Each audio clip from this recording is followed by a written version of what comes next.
Oke, selamat malam semuanya.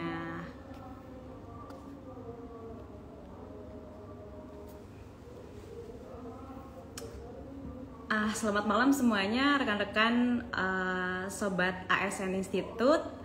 Sebentar lagi kita akan live ya untuk membahas seputar strategi memilih formasi, persiapan berkas, dan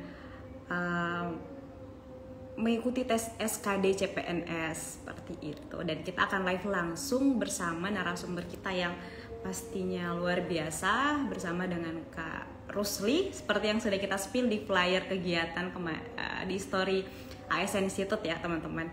Dan sekedar info juga buat kalian yang bergabung di awal ini bahwa yap, seperti yang kita tahu, pembukaan pendaftaran CPNS dan P3K sebentar lagi akan rilis gitu ya. Meskipun memang kita sudah dapat beberapa kabar terbaru gitu ya, bahwa akan ada pendaftaran yang akan dibuka di bulan 3 mendatang, dan beberapa skema juga sudah sempat di-spill, tapi kita semua sama-sama menanti info resmi dari Kemenpan RB gitu ya. Jadi ya, sambil menunggu kabar baik tersebut, emang udah paling cocok Sobat ASN semua untuk mempersiapkan diri gitu ya. Jadi nggak salah dong kalau misalnya teman-teman semua hadir dalam live Instagram kali ini, dan kita tentunya akan membahas gitu ya salah satu part yang paling penting gitu ya dalam proses memilih formasi CPNS, kemudian persiapan berkas dan tips untuk mengerjakan soal-soal SKD langsung dari alumni customer atau alumni pengguna ASN Institute ya. Dan beliau juga sudah lolos menjadi CPNS, alhamdulillahnya, kebetulan di CPNS dosen seperti itu. Nah, sambil menunggu beliau, teman-teman semua, teman-teman, saya mau spill juga bahwa nantinya sampai akhir sesi akan ada banyak sekali kesempatan untuk teman-teman bertanya gitu ya. Dan nanti penanya terbaik, penanya terpilih, satu orang penanya terpilih akan mendapatkan door prize TO premium dari ASN Institute. Jadi teman-teman semua siapkan pertanyaan terbaik, dan tentunya simak apa yang akan kita bahas nantinya seputar tips memilih formasi CPNS, dan juga mempersiapkan berkas dan mengerjakan soal-soal SKD seperti itu.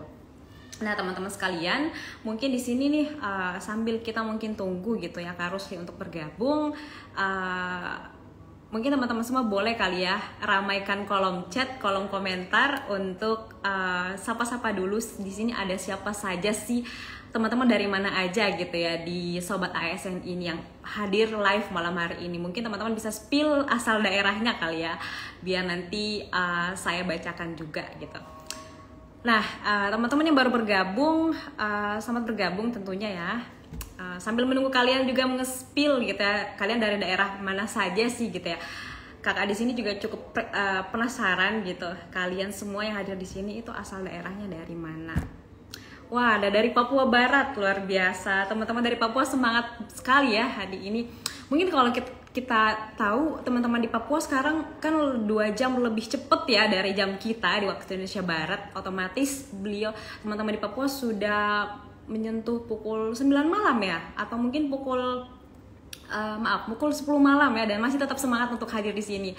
Ada juga dari Semarang, wah, dari Lombok, ada dari Makassar, Serang, Banten, wah, masya Allah. Intinya semua teman-teman semua dari ujung Pulau Sabang ya sampai Merauke ada di sini ya, semoga ya. Oke, teman-teman, sepertinya Kak Rusli juga sudah bisa hadir bersama dengan kita. Langsung saja saya akan undang beliau untuk bergabung menemani kita bincang-bincang produktif kita pada malam hari ini. Seperti itu.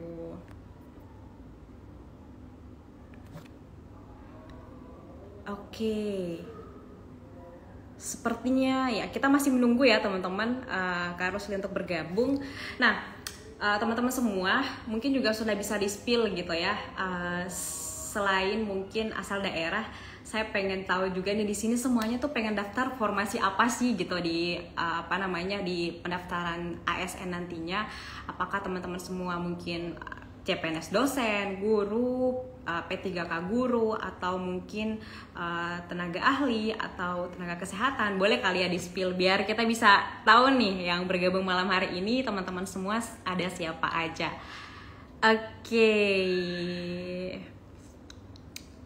Oke, teman-teman sambil di-spill aja ya. Oh, ada yang mau daftar guru PAUD. Oke, sambil di-spill aja teman-teman di kolom komentar ya. Dan di sini sepertinya Kak Rusli sudah bisa bergabung. Kita langsung invite saja beliau.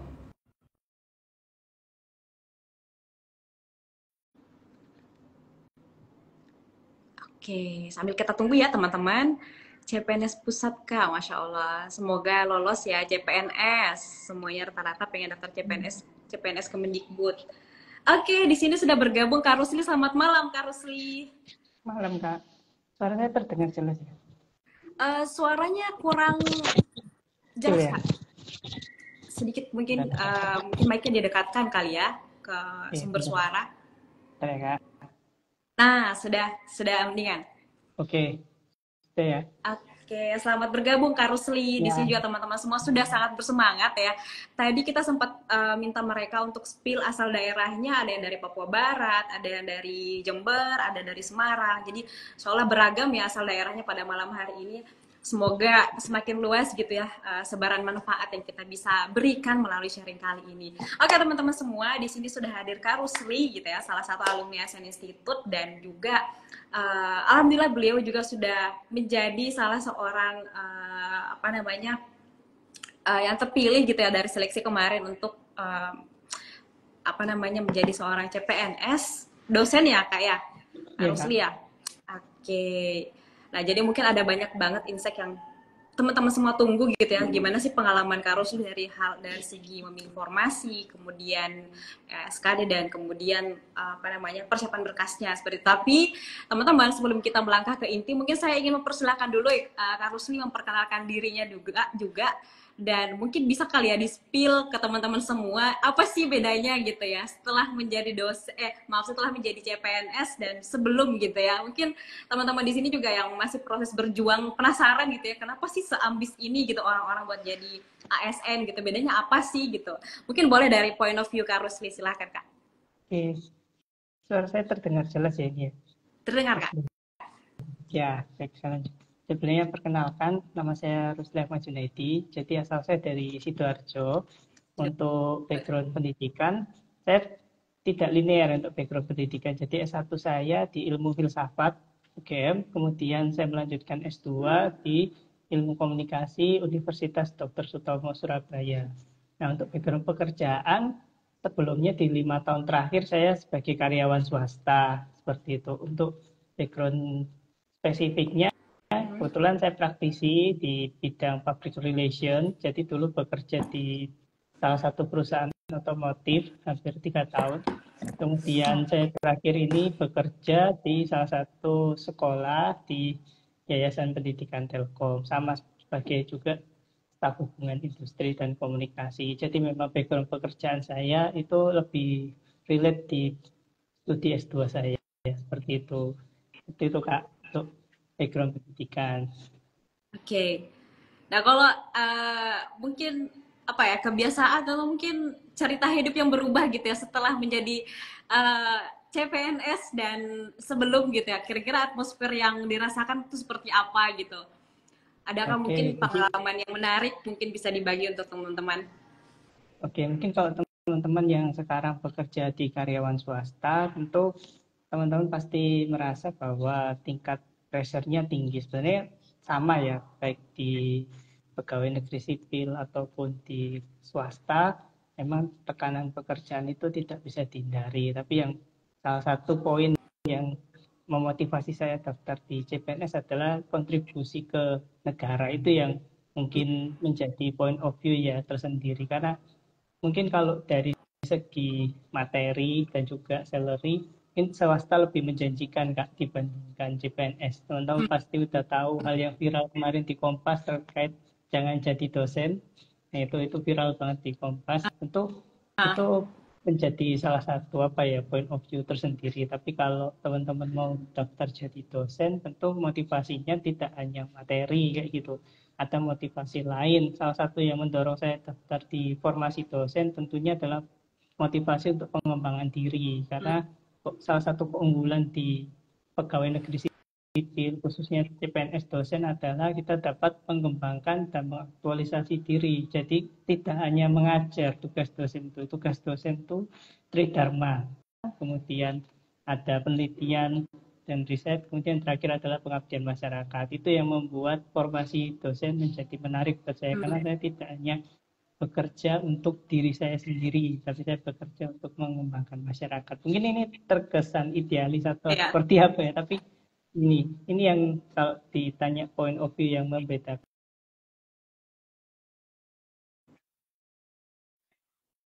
Ingin bekerja untuk berkontribusi untuk masyarakat, memang salah satu tempat yang tepat adalah menjadi pegawai negeri sipil, khususnya kalau memang ingin berkontribusi di bidang ilmu pengetahuan, teman-teman bisa menjadi dosen.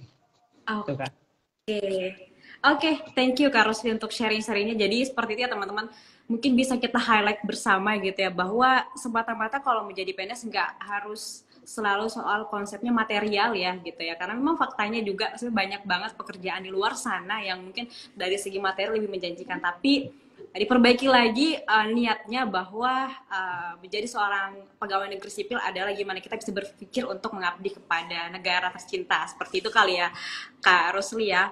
Nah, oke, menarik sekali teman-teman, dan nanti tentunya akan makin menarik gitu ya. Jadi siap-siap lagi untuk menyimak. Nah, kita akan membahas seputar gimana sih pada akhirnya Kak Rusli gitu memutuskan memilih formasi CPNS dosen dan memilih daerah, dari mulai memilih daerahnya, kemudian memilih kampusnya gitu ya.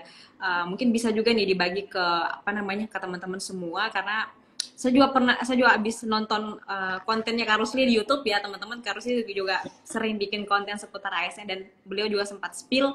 Nah, mungkin boleh di-sharing juga di sini nih Kak. Silahkan. Siap. Jadi sebelumnya saya disclaimer dulu ya, bahwa ini adalah point of view saya, belum tentu cocok untuk teman-teman. Ini bisa dijadikan referensi untuk teman-teman seperti itu. Jadi saya share bagaimana strategi saya ya, karena strategi setiap orang tuh tentu beda-beda. Tapi yang bisa saya bagikan di malam ini adalah bagaimana saya menembus CPNS dalam satu kali daftar. Jadi ini pertama kali saya daftar dan alhamdulillah langsung lolos seperti itu. Nah, jadi kalau dari saya, kebetulan saya akan melamar formasi dosen. Nah, untuk background saya adalah jadi kalau dosen di CPNS itu yang dilihat adalah background pendidikan terakhir. Khususnya kalau untuk asisten ahli itu S2 ya. Jadi kalau di konten saya di YouTube, saya ada 2 tips utama yang biasanya saya share ke teman-teman. Pertama adalah teman-teman harus sadar dulu bahwa teman-teman kalau lihat daftar formasi di CSN Kemdikbud, ini karena saya di Kemdikbud, jadi di situ sudah terlampir berapa nominal gaji yang akan teman-teman terima. Itu dulu yang teman-teman sadari. Kebetulan karena background saya adalah swasta. Tentu ketika saya bekerja di swasta, pendapatan setiap bulan yang saya terima jauh lebih besar dibandingkan yang tertera di website Kemdikbud. Itu dulu yang teman-teman sadari. Kalau strategi saya adalah saya tentunya menyesuaikan pendapatan yang akan saya terima nantinya. Dengan cara seperti apa? Tentu saya menyesuaikan. Strateginya adalah kalau di konten yang pernah saya bagikan di YouTube adalah menyesuaikan pendapatan take home pay CPNS saya yang nantinya prediksinya saya akan terima dengan wilayah tempat kampus itu berada. Dan tentu yang paling saya perhatikan adalah formasi saya ada di kota tersebut. Jadi waktu itu ini saya cerita aja, jadi biar lebih ngalir. Waktu itu saya berpikir bahwa ternyata pendapatannya sekian. Teman-teman bisa cek sendiri di website CSN Kemdikbud, pendapatannya sekian, terus saya kemudian memilih kota yang pendapatannya sama atau di bawahnya. Kemudian saya ketemu di Jember. Nah gitu, Jember merupakan salah satu kota yang UMR-nya masih di bawah dari take home pay ataupun tawaran salary yang ditawarkan oleh Kemdikbud sebagai Kementerian Penyelenggara CSN. Tentu di situ saya ambil, kemudian saya sesuaikan, dan ternyata ada formasi saya. Karena background saya adalah praktisi, tentu memang saya lebih tertarik dan lebih cocok untuk mengajar di Politeknik. Karena background pengajaran di Politeknik, jadi teman-teman kalau menjadi dosen itu ada universitas, ada politeknik. Kalau teman-teman ingin mengembangkan segi keilmuan yang bersifatnya akademik teoretikal, teman-teman memang lebih disarankan untuk masuk universitas. Selain itu juga keunggulan universitas adalah bergaining pride dan passion jauh lebih tinggi. Maksudnya gengsi ya, dalam tanda kutip ya. Biasanya untuk akademisi sebagai seorang researcher, bahwa university jauh lebih menarik dibandingkan politeknik. Tapi kalau teman-teman memang kelebihannya adalah di pengalaman teknis, kemudian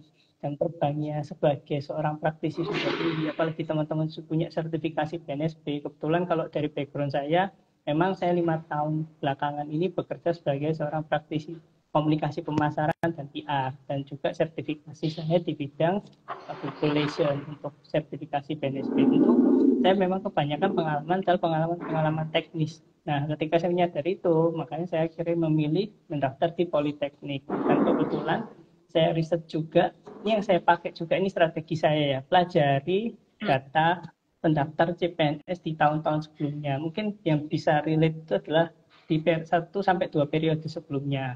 Itu tidak hanya jumlah formasi saja, tapi juga jumlah pelamar, standar nilai SKD yang lolos, kemudian standar nilai SKB. Di situ minimal adalah, karena apa? Dari pengalaman saya di tes 2021 dan 2023, itu soalnya berubah jauh, dan soalnya adalah menjadi jauh lebih sulit. Seperti itu. Karena apa? Kalau teman-teman mungkin ikuti di grup-grup CPNS itu, bahwa khususnya di soal TIU itu adalah di bagian figural itu jauh berbeda dengan figuran yang biasa diajarkan di bimbel-bimbel lainnya ya. Karena ini saya bongkar aja kayak gitu apa yang terjadi sesuai pengalaman saya. Kedua, soal-soal TWK itu benar-benar full penalaran. Jadi ya sebelumnya prediksi banyak tutor itu bahwa TWK-nya adalah seputar materi kebangsaan dan sebagainya. Ternyata waktu di tes SKD yang keluar adalah seputar full penalaran. Kemudian untuk TKP sih menurut saya masih tidak jauh berbeda dengan apa yang diajarkan bimbel-bimbel termasuk di ASN Institute seperti itu. Tapi yang paling menjadi permasalahan biasanya kalau teman-teman biasanya bekerja ya adalah time management. Kemudian adalah bagaimana mengkondisikan karir teman-teman, karena gini, ini off the record, tapi ini sering terjadi di kantor, adalah bagaimana teman-teman tidak semua orang yang ada di lingkungan teman-teman senang dengan teman-teman ketika mendaftar ataupun berhasil menjadi seorang CPNS. Tentu teman-teman harus kondisikan adalah satu, bagaimana ketika mendaftar tes CPNS ini tidak mengganggu performa kerja yang ada di kantor. Memang ini menjadi tantangan tersendiri ya, karena berat. Saya juga pernah menjalani itu dan rasanya berat sekali karena harus menyisihkan waktu berapa jam, mungkin 3-4 jam per hari untuk belajar, sedangkan teman-teman yang bekerja mungkin merasakan sendiri ya bagaimana kalau sudah pulang kerja itu lelah, rasanya pengen tidur kayak gitu. Jadi ini pengorbanannya teman-teman. Bahkan saya itu kalau pernah baca sebuah postingan, saya itu belajar itu sejak 3-4 bulan sebelumnya. Bahkan saya ada di grup itu, di grup SKD, teman-teman baik di Telegram atau di WhatsApp, ada yang belajar dari 6 bulan, 7 bulan, bahkan setahun sebelumnya. Seperti itu teman-teman, sebegitunya teman-teman itu ternyata ini butuh persiapan yang sangat matang kayak gitu, seperti itu. Walaupun super SKD saya tidak terlalu tinggi ya, tapi yang paling bisa saya pastikan adalah saya harus melebihi nilai dari yang pendaftar sebelumnya. Dan pastikan juga memang waktu itu memang rezekinya ya, pendaftar saya saingannya hanya satu, jadi formasi satu, pendaftarnya 2 termasuk saya di situ. Dan memang kalau teman-teman pintar menganalisa hasil data di sebelumnya dan juga melihat baik sharing dengan teman-teman dosen yang sudah ada di dalam situ ataupun juga dengan teman-teman yang sudah mendaftar CPNS, kalau teman-teman beruntung biasanya teman-teman akan menjadi pelamar tunggal gitu. Bahwa ini yang perlu teman-teman tahu, bahwa pelamar tunggal sebenarnya tidak hanya terjadi di formasi cum laude saja, tapi di formasi umum. Ketika teman-teman pandai menganalisis data, melihat peluang, tentu teman-teman bisa menjadi pelamar tunggal. Itu cukup meringankan sebenarnya kalau ketika teman-teman menjadi pelamar tunggal. Karena apa? Teman-teman PR-nya adalah melawan diri sendiri saja, dan juga passing grade yang telah ditentukan dari BKN selaku penyelenggara CPNS. Itu sih yang mungkin saya share Kak. Jadi ya tips saya itu memilih tempat yang jurusannya sesuai, universitas atau politeknik. Yang paling penting adalah ketika teman-teman lolos sebetulnya kan sama kayak seperti kondisi saya dalam menyesuaikan bagaimana biaya hidup itu cukup untuk dengan gaji take home pay yang diterima itu dulu, karena kan saya paham nggak semua teman-teman itu pasti punya penghasilan sampingan, bisa jadi teman-teman itu gaji ya satu-satunya ini. Jadi kalau dari yang pengalaman yang saya alami ya itu sesuaikan dengan biaya hidup di kota tempat teman-teman mendaftar gitu.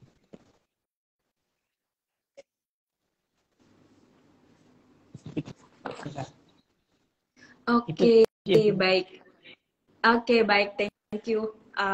Thank you Kak untuk beberapa poin ya tadi sudah apa namanya ada udah di spill nih dari apa namanya Kak Rusli terkait dengan gimana sih tips untuk mulai dari memilih formasi, kemudian persiapan juga di sini juga penting sekali. Mungkin teman-teman semua juga sudah simak tadi ya.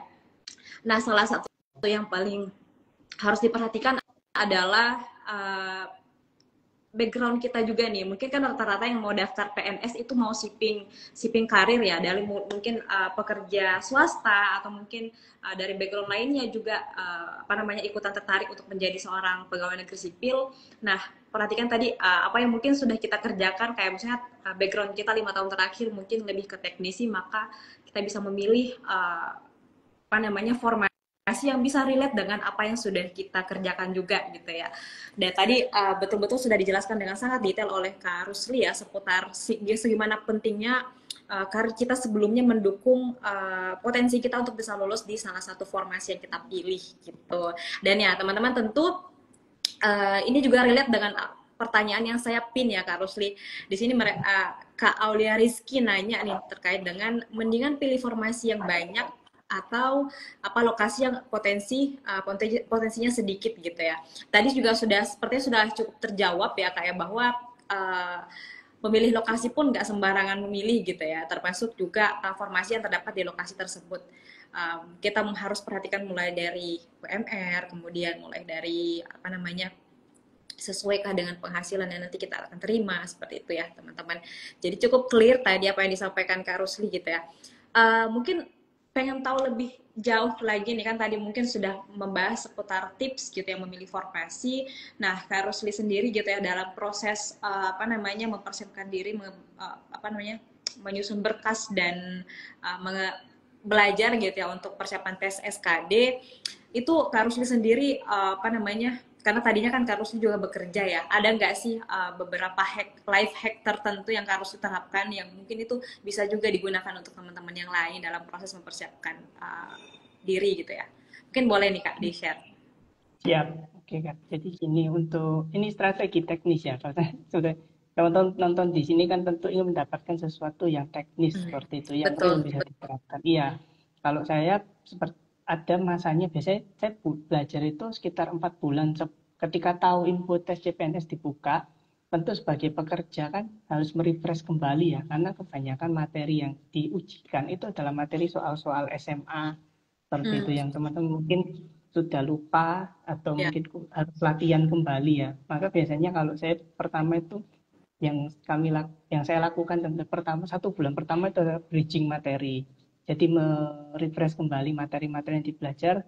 Jadi 1 bulan pertama saya gunakan lebih banyak untuk menonton dan juga membaca materi-materi yang ada. Jadi salah satu bimbel yang saya ikuti yaitu ASN Institute. Kebetulan saya juga ikut di beberapa bimbel, bahkan sampai saya ikut itu sekitar 4 bimbel. Begitunya Oke. untuk Wah. di 4 bimbel lain. Tapi salah satu yang cukup kelebihannya dari ASN Institute ini ada jumlah soal yang variatif itu. Jadi teman-teman jangan sampai salah strategi belajar kayak gitu. Itu yang paling penting. Karena jangan sampai belajar soal yang tidak keluar dan jangan sampai belajar sesuatu yang memang tidak menjadi inti permasalahan. Nah, itu pertama itu banyak nonton materi, terutama apa yang sudah saya spill tadi ya terkait soal ya. Tentu waktunya terbatas. Kemudian teman-teman juga yang kedua belajarnya harus materi per materi. Jadi ketika teman-teman CPNS itu pastikan yang pertama dikerjakan. Ini kalau tips dari saya, biasanya saya paling mudah itu mengerjakan TKP dulu. Itu saya selesai harus paling enggak 30 menit atau kalau bisa kurang dari itu. Jumlah soalnya memang banyak kayak gitu. Tapi teman-teman kemampuan yang lain adalah bagaimana kemampuan untuk apa itu untuk membaca cepat itu juga penting. Kayak gitu TKP dulu, kemudian saya biasanya TIU, setelah itu baru TWK. Seperti itu kalau dari saya. Nah, untuk belajarnya, karena 1 bulan pertama itu saya nonton video ataupun nonton bimbel dan juga lain sebagainya di YouTube. Banyak teman-teman sesuaikan saja dengan budget. Kalau teman-teman beruntung di sini dapat free tryout dari ASN Institute dan juga bisa jadi salah satu media pembelajaran juga. Saya dulu juga awalnya ya karena dari nonton-nonton YouTube dan sebagainya gitu ya. Pertama ya belajarnya saya dibagi menjadi 3 waktu Kak. Jadi awal tuh setelah sholat subuh itu biasanya karena setelah saya belajar selama saya kuliah Pak, belajar paling efektif itu ya setelah sholat subuh itu biasanya materi, belajar materi. Kemudian manfaatkan waktu istirahatnya teman-teman di kantor biasanya adalah untuk refresh lagi, mencatat poin-poin penting apa saja yang materi yang perlu dipelajari. Terakhir ya kemudian malam biasanya yang saya lakukan adalah kerjakan tryout. Jadi total itu saya pernah berlatih tryout sampai hampir 50 kali seperti itu. Karena saya sadar saya sadar bahwa saya tidak pintar kayak gitu. Saya tidak pintar, tapi jangan sampai teman-teman kalah dari segi usaha. Itu aja kayak gitu. Wah, luar biasa. Iya, Hitnya luar biasa di akhir ya. Mungkin kita nggak begitu pintar ya, tapi kita nggak boleh kalah soal usaha. Menarik sekali. Jadi teman-teman tadi Kak Rusli juga sudah share gitu ya tips praktikal yang beliau lakukan untuk mempersiapkan diri gitu ya. Mulai dari belajar sejak jauh-jauh hari, kemudian yang paling menarik tadi di 1 bulan pertama adalah mempelajari materi-materi yang mungkin akan muncul pada saat seleksi seperti itu ya. Karena sadar bahwa kita bukan orang yang punya banyak waktu dalam setiap harinya ya, apalagi kita bekerja gitu. Dengan memanfaatkan waktu luang sebenarnya tentu bisa ya, tapi memang butuh waktu yang cukup lama, dan karena kita tahu seperti itu, maka kita harus mulai sesegera mungkin gitu ya. Dan pastinya tadi menemukan bimbel yang tepat sesuai dengan kebutuhan kita seperti itu. Dan salah satunya mungkin dengan ASN Institute ya, teman-teman bisa mendapatkan berbagai macam fasilitas ya, terutama tadi paket tryout, karena memang sangat penting ya. Karena mungkin di spill sedikit, mungkin kalau mungkin dari segi tes akademik, jumlah soalnya 110 soal dan kita hanya mengerjakan 100 menit kurang lebih ya Kak ya. Dan ada kalau dilihat juga panjang soalnya tuh bisa baca soalnya saja tuh butuh waktu bermenit-menit gitu ya. Kami sempat riset juga gitu ya, untuk soal-soal seperti soal TWK saja, per soalnya itu butuh 1 sampai 2 menit ya. Kalau kita membaca standar gitu. Apalagi kalau kita mengulang-ulang soalnya untuk kita baca tuh text time sekali, sementara soal TV juga susahnya minta ampun. Jadi memang sangat penting untuk berlatih mengerjakan gitu ya, untuk membentuk pola kebiasaan. Kita juga bisa memanage stres kita ya Kak ya, pada saat mengerjakan soal seperti itu. Dan ya teman-teman tentunya again bisa mencoba itu dengan membeli beberapa salah satu paket yang ada di ASN Institute gitu ya. Dan nantinya nih teman-teman mungkin yang punya pertanyaan juga boleh banget, karena nanti kita akan pilih satu penanya untuk mendapatkan TO premium dari ASN Institute gitu ya. Jadi silahkan drop out pertanyaan kalian seputar pendaftaran atau seputar tips memilih formasi, kemudian persiapan tes SKD dan persiapan berkas kayak gitu. Nah, Kak Rusli, karena kita melihat pendaftar di tahun 2023 tuh ada sekitar 2,4 juta lebih gitu ya pendaftar, dan itu tidak sedikit juga yang gugur di tahap pemberkasan. Nah, kalau Kak Rusli sendiri mungkin bisa kasih nggak sih tips buat teman-teman semua yang praktikal juga tentunya, kayak gimana sih persiapan berkas yang ideal, yang juga nggak tergesa-gesa, tapi juga bisa mempersiapkan dengan sebaik-baiknya gitu. Mungkin boleh nih Kak. Oke, terima kasih Kak. Jadi kalau tips pertama, karena saya masih mengikuti proses untuk CPNS 2023 adalah yang paling penting adalah kualifikasi pendidikan harus sesuai dengan kebutuhan BKN. Ini terutama terkait dengan kode jurusan. Karena apa? Ini yang terjadi saat ini yaitu adalah banyak peserta yang bahkan sudah lulus prasangga, kemudian dibatalkan kelulusannya karena kualifikasi pendidikannya tidak sesuai. Contohnya adalah yang dibutuhkan adalah S2 matematika, tapi yang mendaftar adalah S2 pendidikan matematika. Itu sangat fatal di kemudian hari. Jadi teman-teman kalau mau mendaftar lokasi yang sudah saya jelaskan, jurusan dan juga kode jurusan. Jadi ketika teman-teman daftar CPNS itu biasanya ada S2 ilmu komunikasi dalam tanda kurung. Nah itu ada kode jurusannya. Perhatikan itu harus sesuai seperti itu. Itu tip pertama ya. Jangan sampai teman-teman gugur di seleksi administrasinya karena ketidaksesuaian kualifikasi pendidikan. Terus Jurusan ya. kedua, iya betul sekali Kak. Kedua, perhatikan juga syarat yang dibutuhkan. Apakah meminta jurusan yang linear atau tidak? Itu bisa dicek di web CSN Kemdikbud ataupun di surat tempat formasi itu dibuka. Kemudian juga baca dengan detail apa saja yang diperlukan. Seperti itu, transkrip. Kemudian yang paling ini yang tidak kalah penting dan juga banyak yang gugur di sini adalah kurang penelitian dalam menulis surat lamaran dan juga surat pernyataan biasanya. Apa yang biasanya yang keliru adalah namanya tidak sesuai dengan yang ada di KTP ataupun ijazah. Jadi penulisan nama itu harus sesuai antara yang di KTP, ijazah, kemudian di surat pernyataan harus sama persis. Acuannya apa? Acuannya adalah KTP dan KK itu dulu. Jangan sampai teman-teman gugur di seleksi administrasi. Terus tips dari saya lagi adalah kalau dari saya lebih memilih jurusan yang spesifik. Jadi kalau teman-teman biasanya sering menemukan kan lowongan S2 ilmu komunikasi, S2 ilmu pemerintahan, S2 sosiologi. Kalau saya cari yang dibutuhkan hanya satu jurusan saja. Ini apa? Mengurangi persaingan. Jadi teman-teman hanya bersaing di kompetitornya ada satu rumpun ilmu yang sama.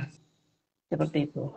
Itu kalau dari saya mengurangi persaingan karena di sini kita itu targetnya adalah masuk menjadi PNS bukan untuk besar-besaran nilai. Yang penting adalah kita memenuhi passing grade, kita lulus sesuai dengan yang dibutuhkan oleh PKN seperti itu. Jadi itu sih kalau dari saya pastikan kalau dari saya itu tadi kode jurusan, pilih jurusan yang spesifik. Kalau bisa hanya jurusan teman-teman saja. Kebetulan waktu itu saya mendaftar hanya S2 ilmu komunikasi, kode jurusannya sama. Jadi saya hanya bersaing dengan sesama lulusan ilmu komunikasi. Iya. Kebetulan yang terakhir adalah pastikan data. Kalau sekarang dari teman-teman yang punya kekeliruan di nomenklatur di dokumen kependudukan segera diurus, terutama baik itu penulisan nama, tempat tanggal lahir, kota lahir. Karena apa? Sampai sekarang pun saya masih pengisian DRH untuk yang 2023, hal itu selalu dicek dan ditanyakan berulang-ulang oleh PKN. Seperti itu. Jangan sampai penulisan nama dan kualifikasi pendidikannya tidak sesuai dengan yang dibutuhkan. Itu sih.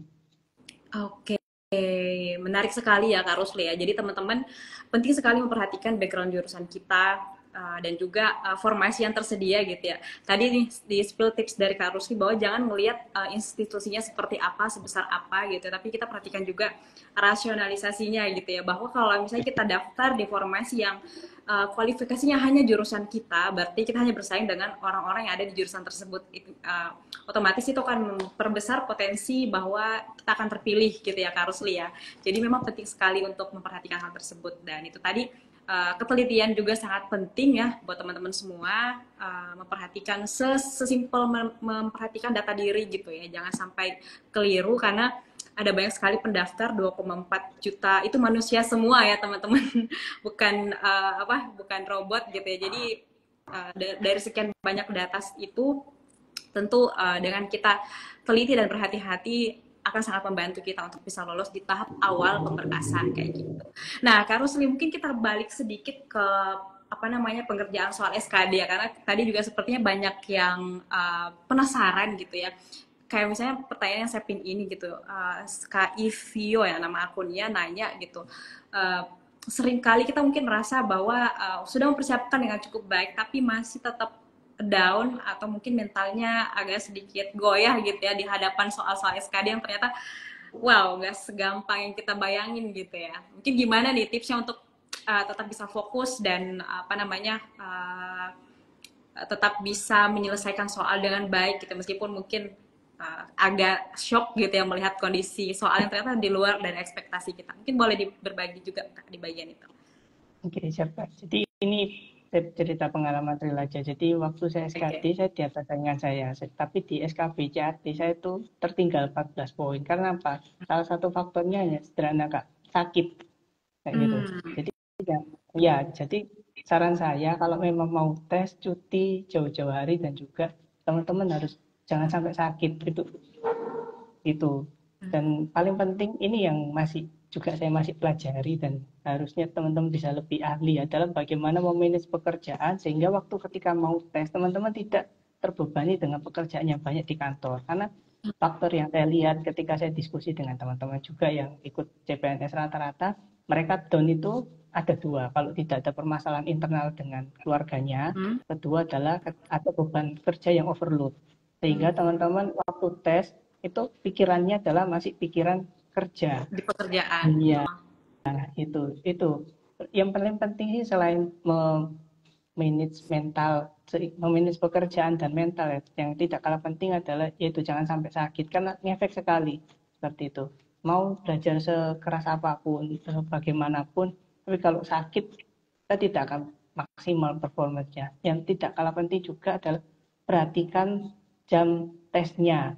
Teman-teman kalau ikut SKD maupun SKB, tesnya tuh tiap sesi. Dan kalau Kemdikbud, biasa ciri khasnya adalah selalu di kampus untuk SKD-nya.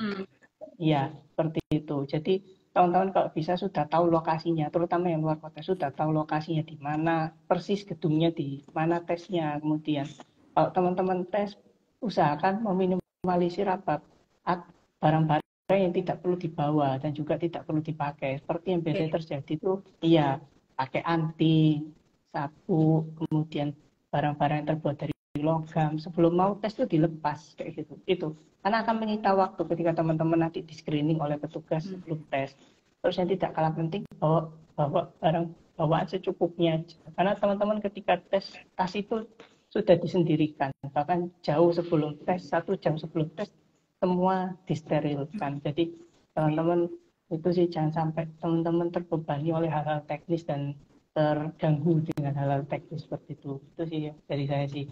Tipsnya ya tidak kalah penting itu sering try out sih karena itu yang time management waktu tes hanya bisa dilalui dengan rajin try out. Nah, menarik sekali tadi yang disampaikan Kak Rusli ya seputar persiapan teman-teman. Banyak sekali hal yang perlu diperhatikan gitu ya bahwa sebenarnya untuk kita bisa maksimal dalam mengerjakan tes yang mungkin tidak mudah juga ya gitu ya. Pertama tentunya perbanyak try out. Teman-teman semua harus mungkin berlatih ya memanage waktu dengan baik, salah satunya dengan try out. Dan kemudian persoalan teknis ya, jangan tadi saya garis bawahi bahwa jangan sampai kita semua atau teman-teman pendaftar nantinya terbebani dengan hal-hal teknis gitu ya, sesederhana mungkin dari barang-barang bawaan teman-teman pada saat ingin ikut seleksi gitu. Jadi mungkin cari tahu lebih awal, termasuk sesederhana mungkin mencari tahu lokasi tempat kita akan tes gitu ya. Kalau bisa mah sampai tahu, oh nanti saya bakal duduk di kursi bagian ini nih, ya, biar nanti benar-benar pas datang ya sisa langsung duduk, gak perlu ada drama-drama lagi gitu ya. Minimalisir hal-hal teknis yang mungkin akan membebani pikiran teman-teman dan menyita fokus teman-teman gitu. Menarik sekali Kak Rusli tadi pertanyaan informasinya ya untuk teman-teman semua. Juga ada satu lagi pertanyaan yang saya pin gitu. Nah, agar tidak kehabisan waktu di soal-soal TWK, betul. Dan memang pengalaman gitu ya, soal-soal TWK ini luar biasa bacaannya panjang-panjang gitu ya. Jadi gimana nih tipsnya dari Kak Rusli sendiri gitu biar bisa meminimalisir mungkin time consuming di bagian soal-soal TWK. Sangat teknis ya pertanyaannya, tapi nggak apa-apa. Boleh langsung dijawab aja berdasarkan pengalamannya Kak. Nanti saya bocorkan tipsnya. Jadi untuk TKP baca kata kuncinya. Biasanya kata kuncinya itu kalau ini kayak bahasa Indonesia ya. Kalau tidak ada di kalimat pertama, di kalimat terakhir atau paduan dari kalimat pertama, kalimat tengah dan kalimat akhir. Itu untuk TKP. Langsung baca soalnya. Kayak gitu. Itu baik itu berlaku untuk TPKP maupun TWK. TWK juga seperti itu. TWK ini sebenarnya kalau di yang saya terakhir tes yang paling mendasar di sebulan pertama teman-teman harus selesai dengan bacaan-bacaan terkait dengan konsep. Konsep itu seperti Pancasila, undang-undang, dan lain sebagainya. Ambil kata kuncinya. Nah nanti penalarannya, biasanya soalnya tipe HOTS. Dalam artian soalnya jawabannya akan mirip-mirip. Ini yang memang saya tadi sampaikan bahwa teman-teman jangan sampai sakit. Kalau bisa teman-teman tidur cukup. Karena kadang kalau saya kan pakai kacamata sering ngeblur. Hmm. akhirnya hilang konsentrasi ataupun juga karena kelamaan nonton layar komputer itu sehingga akhirnya biasanya penglihatan kurang maksimal. Itu sih kalau dari saya pelajari konsepnya, sering latihan tryout. Yang terakhir biasanya baca soalnya dulu. Soalnya itu ada di paling bawah. Itu paling menyebalkan memang, baca baca panjang-panjang ternyata soalnya di bawah kayak gitu. Iya, betul betul. Oke, nah teman-teman, tadi mungkin mewakili sekali ya dari pertanyaannya Kak Suar.in ya nama nama akunnya, bahwa memang soal-soal TWK ini kadang menjebak kita gitu ya, melihat soalnya begitu panjang. Mungkin jangankan sebelum membaca soalnya gitu, baru ngeliatnya aja tuh kita udah kayak melelahkan gitu ya, padahal belum baca nih gitu ya. Jadi tipsnya adalah memperhatikan beberapa kata kunci atau kalimat kunci dalam soal tersebut. Tadi udah di-share juga, biasanya ada di kalimat terakhir gitu ya, atau mungkin di kalimat awal, tapi lebih seringnya di kalimat-kalimat akhir. Apa namanya, di state sebenarnya soal ini tuh maunya apa sih gitu. Jadi kita bisa meminimalisir waktu yang kita habiskan untuk membaca satu atau dua soal yang ada di TWK gitu. Nah, mungkin tambahan pertanyaan dari saya kali Kak Rusli ya. Sebelum mungkin melempar lagi atau ngepin lagi pertanyaan dari teman-teman yang lain yang hadir di sini, bahwa sebenarnya dalam proses pengerjaan soal di SKD itu gitu ya, ada nggak sih kayak misalnya saya harus mastiin benar berapa gitu untuk bagian ini, untuk tim saya harus mastiin benar sekian, untuk TWK sekian, untuk TKP sekian gitu. Ada gak dari Kak Rusli sendiri yang Kak Rusli tahu Kak Rusli gitu? Oke, kalau dari saya sih biasanya kerjakan dulu TKP-nya, karena TKP tidak ada Hmm, soal benar salah, dalam artian semua oke. Untuk jawaban beban itu bener ada ya? nilainya. Iya. Ah, sisa. Terus kedua untuk untuk TIU dan juga TBK, untuk selama latihan paling enggak teman-teman nilainya minimal adalah passing grade. Hmm. Itu dulu. Jadi benar berapa itu minimal adalah benar ya, kalau kalau nggak salah itu kalau untuk TBK itu 80 ya. Hmm. 80 atau 85. Nah, itu berarti kalau dibagi 5, nah itu berarti benarnya minimal segitu. Seperti itu. Itu awalan dulu. Karena apa? Teman-teman kalau sudah tes SKD itu adalah filtering paling paling kejam menurut saya. Karena apa? Hmm. Dari sekian puluh, dari sekian ratus cuma diambil 3. Itu. Ya. Iya itu. Ah. Menurut saya ini, teman-teman kalau sudah memilih formasi yang tepat dengan saingan yang minim, teman-teman sudah menang 25%. 25%-nya lagi, teman-teman ada di SKD. Itu. Hmm. Saya itu bukan yang orang yang pintar, bahkan waktu saja sering kurang. Tapi karena saya tuh merasa beruntung, karena saingan saya hanya satu, dan waktu itu saingan saya nilainya di bawah saya. Itu aja. Tugasnya hanya itu. Seperti itu. Tidak perlu, yaitu sekali lagi memilih formasi menjadi kunci Hmm. kalau Dan mengetahui kemampuan kita kali ya, ya. Kak Rusli ya, mengetahui kemampuan kita juga ada di mana, dan juga apa namanya, menyesuaikan dengan formasi yang kita pilih gitu ya.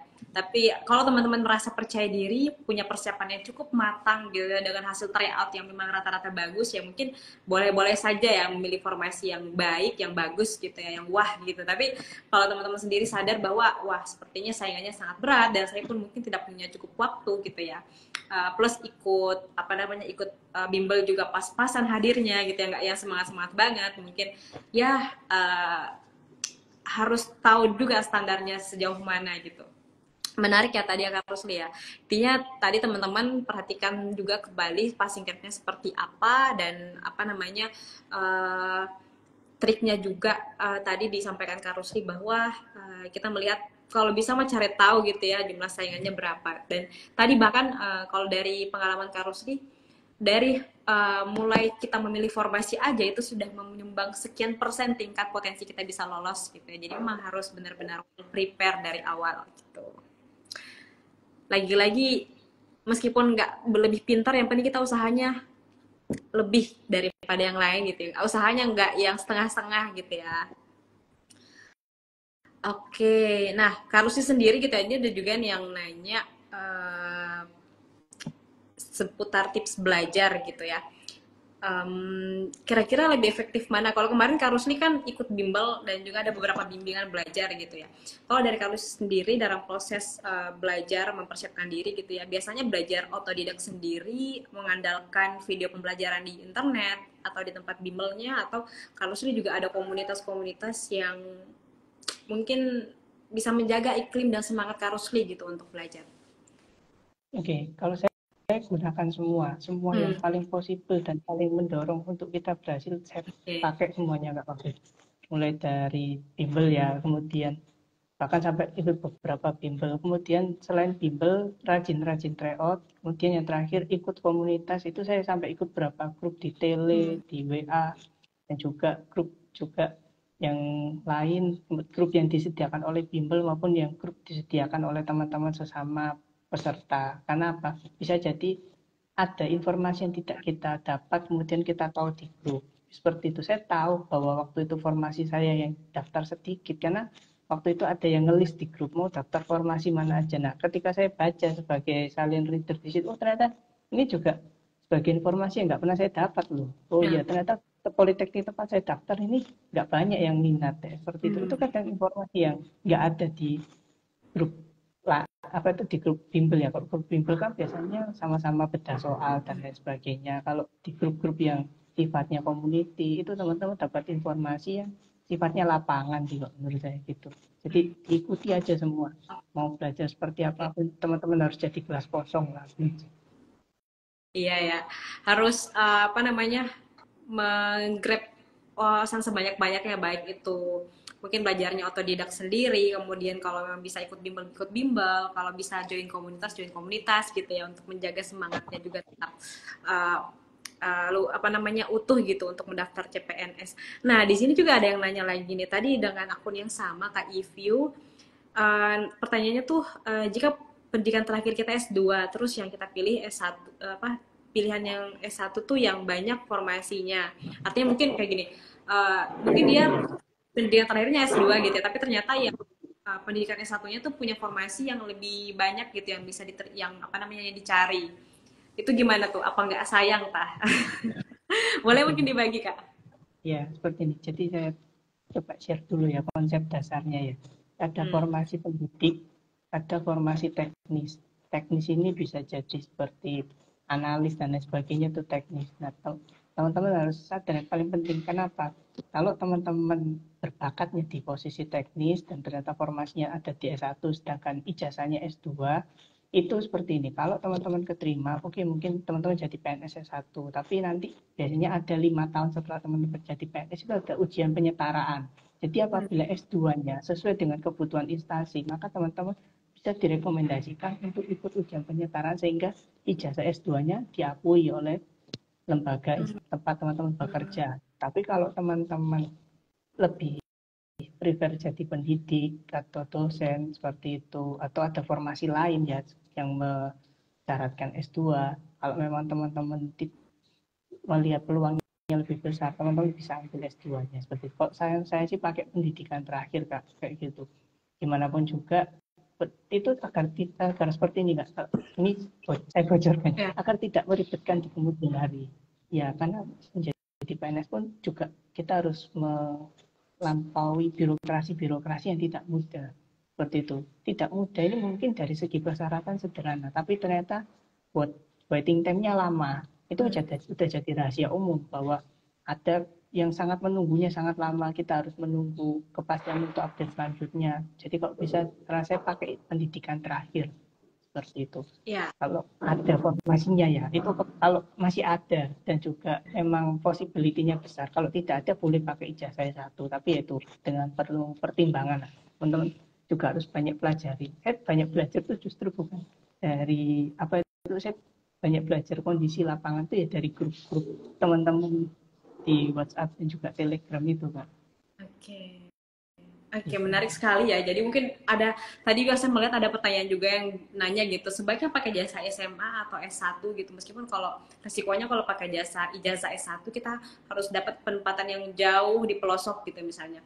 Tapi tadi pertimbangan dari Kak Rusli cukup menarik teman-teman, bahwa saat kita ingin memilih gitu formasi atau mendaftar, sebaiknya pilih pendidikan terakhir ya, karena ternyata juga kalau kita misalnya punya ijazah S2 terus kita daftarnya ijazah S1, kalau ingin penyetaraan lagi tuh sepertinya kayak hitungannya kerja 2 kali ya, Kak Rusli ya. Maksudnya mumpung lagi berjuang nih ya udah mending yang maksimal aja gitu, tapi dilihat lagi possibility-nya seperti apa. Kalau memang dengan ijazah S2 ternyata formasinya belum ada atau kemungkinannya sangat kecil gitu ya, ya mungkin nggak apa-apa, yang penting jadi PNS dulu gitu ya kalau memang sudah seperti itu gitu. Tapi kalau memang masih melihat jangan karena alasan kita malas cari tahu gitu ya, malas ngeriset, akhirnya sia-sia juga gitu. Bukan sia-sia sih, tapi disayangkan saja jadinya tidak maksimal. Padahal kita udah sekolah uh, apa namanya tinggi-tinggi juga, terus ternyata ujung-ujungnya dipakai malah ijazah yang bukan ijazah pendidikan terakhir gitu. Jadi mungkin ini juga berlaku ya buat teman-teman yang tadi ada yang nanya kalau itu tadi ya ijazahnya S1 tapi syarat formasinya tuh penempatannya jauh gitu. Terus ada nih peluang untuk ijazah SMA tapi terus keunggulannya ya bisa penempatannya tuh dekat dengan domisili gitu. Mungkin jawabannya cukup sama ya Kak Rusli ya, bahwa lagi-lagi sebenarnya diperhatikan juga kondisi keluarga atau mungkin kondisi kita juga gitu, apakah memungkinkan untuk kerja jauh-jauh, merantau segala macam gitu kali ya Kak Rusli ya. Nah mungkin menggali lagi nih Kak Rusli sedikit, makin lama makin ini ya pertanyaannya makin spesifik dan makin menarik juga dari teman-teman semua. Ada nih dari Kak apa namanya, saya cari dulu tadi agak kelewat pertanyaannya.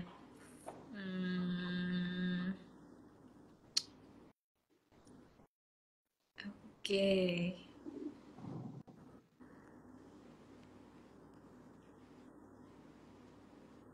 Oke, mungkin maaf ya teman-teman tadi kalau ada pertanyaan yang ke skip gitu ya. Saya agak kelewat juga membacanya, tapi tadi sekilas tuh saya melihat ada pertanyaan seputar apa namanya domisili lagi gitu ya Kak Rusli ya. Domisili uh, apakah memang benar gitu seperti rahasia, apakah sudah menjadi kebenaran yang mutlak gitu kalau kita misalnya memilih formasi yang mungkin daerahnya itu lebih pelosok gitu ya, maksudnya nggak apa namanya agak remote ya, maksudnya remote area gitu untuk formasi yang kita daftar itu potensi lulusnya lebih besarkah dibanding dengan daerah-daerah yang mungkin yang nggak remote-remote banget gitu. Ya gimana sih maksudnya? Ya maksudnya pelosok gitu. Daftar di daerah pelosok atau di daerah yang mungkin nggak pelosok-pelosok banget gitu. Gitu. Ya kayak gitu, Kak. Oke, sebenarnya gini, kalau teman-teman amati kenapa banyak CPNS yang mundur di 2021, itu ada dua faktor utama. Pertama adalah penghasilan, kedua adalah penempatan. Wow. Nah, di sini sebenarnya teman-teman bisa pelajari tentang opportunity-nya. Berarti tidak banyak yang ingin bekerja di luar domisili, seperti itu. Sekarang gini, persaingan pekerjaan itu ketat. Nah, teman-teman, kalau ini dari perspektif saya ya, kayak gitu. Teman-teman yang penting adalah bagaimana cara untuk bisa menjadi akun atau menjadi personal yang bekerja dulu, seperti itu. Kenapa? Menurut saya ilmu yang paling baik itu adalah ilmu yang sudah kita alami, seperti itu.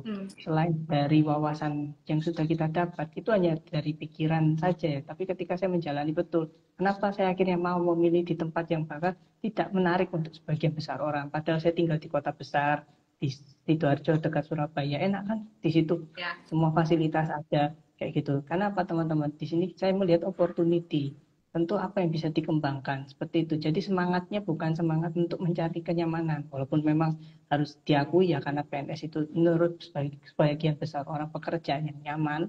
Tapi kalau yang saya lihat adalah bagaimana teman-teman bisa berkembang, itu yang tidak kalah penting. Karena apa? Teman saya bekerja di swasta cukup lama dan masalah swasta paling sering itu adalah stagnansi karir itu. Jadi teman-teman mentok di situ-situ aja.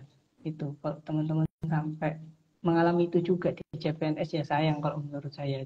Ini makanya saya tadi tekankan bahwa yang paling penting adalah bagaimana bisa berkontribusi. Kalau teman-teman sekedar kerja cari penghasilan bahkan cari pensiun di swasta saja bisa. Swasta yang benefit yang bonafit sekarang sudah ada jaminan pensiunnya bahkan lebih besar daripada CPNS seperti itu, seperti Astra dan lain sebagainya. sebagainya. Karena saya dulu kerja di grup Astra ya, Dinas Muko seperti itu. Saya dulu berasal dari perusahaan-perusahaan yang cukup besar seperti itu. Dan saya tahu sendiri kalau teman-teman faktornya ya, karena faktor ekonomi sudah cari pekerjaan di kota besar aja. Tapi kalau teman-teman memang ada niatan lain seperti ingin mengembangkan sesuatu atau dampak seperti itu, teman-teman bisa memilih pekerjaan PNS itu sih. Jadi ini terkait juga ya Kak sama kesungguhan pilihan hidup kayak gitu. Itu yang mungkin apa ya, sisi behind the scene dari pekerjaan PNS. Jadi kalau teman-teman melihat pekerjaan PNS itu wah enak gajinya nanti, bayangkan itu hanya terjadi nanti ketika teman-teman sudah pensiun. Nah, dari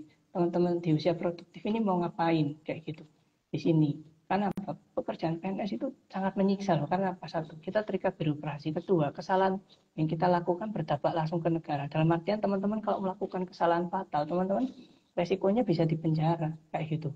Itu resiko paling fatal. Dan saya sudah, teman-teman bisa lihat sendiri di berita tiap hari bahwa jaksa, semua semua pegawai di pemerintahan itu mereka semua kaki kiri di surga, kaki kanan di KPK kalau ibaratnya gitu. Karena kalau dosen pun juga iya, dosen itu salah satu formasi yang cukup rawan. Kenapa?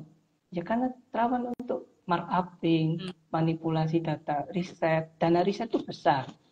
Seperti itu, dana riset itu besar. Apalagi kalau teman-teman nanti sudah menjadi lektor kepala, guru besar, itu akan bermain dengan banyak, yaitu sama seperti apa ini masalah integritas dan pilihan hidup kayak gitu. Itu sih. Jadi gak melulu tentang gaji yang teman-teman dapat itu sih.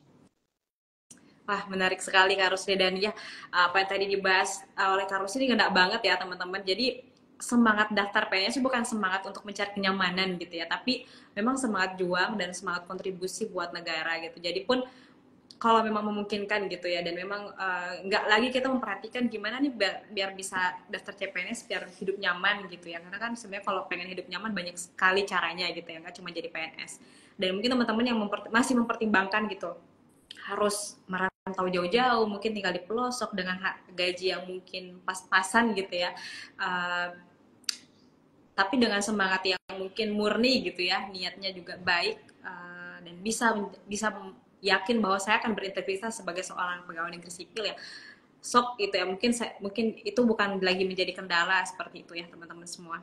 Yang penting mas semangat dan niat awalnya tuh benar-benar untuk apa namanya berkontribusi dan apa namanya mendapatkan pembelajaran yang lebih gitu ya, dari banding dengan apa yang mungkin teman-teman pernah lalui atau latar belakang teman-teman gitu di pekerjaan sebelumnya.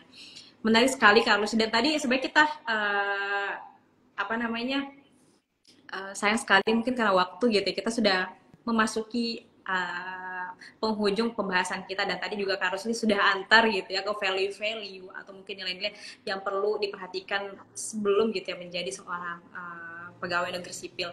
Nah mungkin nih Kak Rusli di 10 menit terakhir gitu, Kak Rusli bisa mungkin ya kita akan wrap up apa yang kita sudah bahas dari mulai apa namanya tips memilih formasi, kemudian persiapan berkas, dan tadi juga mengerjakan soal SKD, sampai kepada kembali lagi ke niat awal untuk menjadi seorang pegawai negeri sipil gitu ya. Dari apa yang kita obrolkan ini Kak Rusli, mungkin hal yang menurut Kak Rusli harus di-highlight sama teman-teman semua nih yang sedang apa namanya menonton live ini gitu kali ya. Mungkin boleh silahkan Kak Rusli. Oke, mungkin yang saya highlight hanya dua karena ini ada di surat pernyataan dan selalu ditanyakan baik itu secara administrasi maupun di wawancara. Pertama adalah kalau teman-teman sudah berniat menjadi CPNS atau teman-teman harus siap ditempatkan di seluruh wilayah NKRI. Itu mungkin sederhana ya kata-katanya, tapi itu akan menjadi sangat challenging kalau teman-teman sudah diterima menjadi PNS. Kedua, teman-teman kalau sudah menjadi CPNS maupun sudah menjadi CPNS, khususnya di Kemdikbud ini, bahkan di kementerian lain juga, itu adalah tidak boleh pindah institusi selama 10 tahun. Jadi minimal 10 tahun. Dan ketika teman-teman mau mutasi, belum tentu teman-teman dapat. Karena pertimbangannya banyak untuk mutasi karir di PNS seperti itu. Jadi dua itu pertimbangan dengan baik teman-teman sebelum mendaftar. Jangan sampai ketika sudah berhasil, sudah lolos pasca sangga kemudian mengundurkan diri. Banyak loh teman-teman di luar sana yang lebih siap. Jadi jangan sampai ini menjadi sesuatu yang nanti akan menjadi batu sandungan di akhir proses seperti itu. Karena hanya dua itu sih. Itu kalimat sederhana. Saya pun daftar waktu itu juga melihat itu sederhana. Tapi ketika saya sudah keluar dan melihat sendiri, oh ternyata tidak mudah ya seperti itu ya. Banyak sekali cost and benefitnya, terutama ya cost, pertimbangan betul cost and benefitnya seperti itu. Jadi, Wah, luar biasa Kak Rusli tadi ya teman-teman. Hint di akhir ini luar biasa juga buat mungkin jadi apa namanya malah jadi mind blowing ya buat kita semua. Ternyata jadi PNS tuh nggak sesederhana itu juga gitu ya. Ada tanggung jawab besar di balik itu semua yang mungkin akan kita hadapi nanti ke depannya, termasuk apa namanya, bersediakah kita gitu ya ditempatkan di area mana saja di Indonesia di NKRI gitu, dan juga proses mutasi tidaklah mudah gitu. Jadi jangan pikir yang penting jadi CPNS dulu aja gitu, tanpa mempertimbangkan dengan matang gitu ya lokasi yang kita pilih.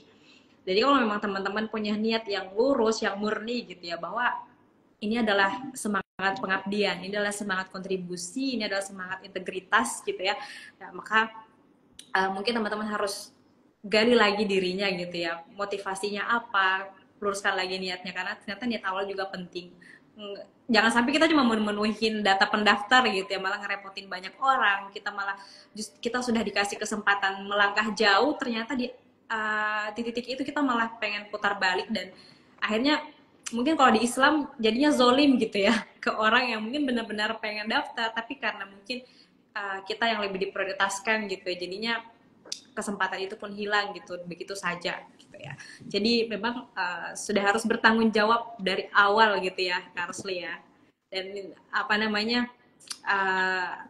proses seleksinya juga tidak mudah gitu. Jadi kekokohan niat pasti akan sangat dipertaruhkan di sini gitu mungkin ya. Mungkin untuk teman-teman semua. Jadi mulai dari tadi kalau kita bahas putar pemilihan informasi, persiapan tes, kemudian dari persiapan berkas, pemilihan informasi, dan tes SKD, semuanya benar-benar harus difikirkan, karena ini apa namanya, bisa dibilang CPNS ini apa ya, keinginan hampir setengah dari umat manusia yang tinggal di Indonesia gitu ya, yang usia kerja, usia produktif gitu. Jadi kita benar-benar harus bertanggung jawab dan kembali lagi mempersiapkan dengan baik gitu ya.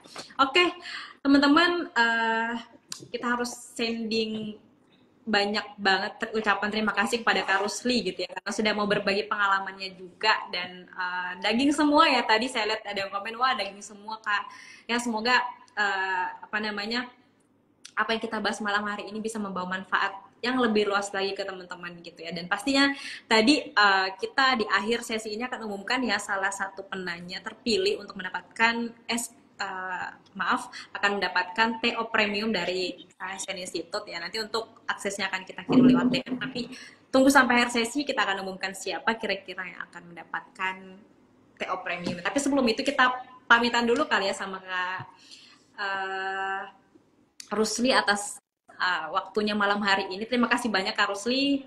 Semoga tadi yang Kak Rusli sharing ini bisa terus menjadi bahan bakar semangat buat teman-teman yang lain, dan juga mendatangkan kebaikan-kebaikan yang tak terhingga untuk Kak Rusli gitu. Oke, mungkin dari Kak Rusli ada lagi mungkin Kak? Mungkin itu aja sih Kak. Mungkin terakhir dari saya ini ya, untuk teman-teman yang mau daftar CPNS disiapkan seluruhnya, karena itu sih tantangan yang paling saya rasakan justru bukan dari bagaimana cara lolos CPNS-nya, tapi bagaimana kita bisa ngeblend dengan lingkungan kerja sekarang. Dalam artian, itu tadi saya bilang, tidak semua orang senang ketika teman-teman daftar CPNS. Itu yang teman-teman harus pahami. Jadi teman-teman harus bisa mengkondisikan diri sebaik mungkin lah, karena itu akan menjadi tantangan yang nyata terutama buat teman-teman yang kerja. Itu sih. Sure, pasti. Wah, luar biasa. Tadi bukan cuma tips dan trik yang kita dapatkan ya dari Kak Rusli, tapi juga pengalaman cerita hidup kali ya. Karena sebenarnya meskipun nggak begitu panjang gitu ya, tapi apa yang dialami Kak Rusli tadi benar-benar akhirnya membuka pikiran kita bahwa bukan cuma SKD teman-teman akan jadi tantangan kalian, tapi banyak sekali ya, termasuk lingkungan gitu ya.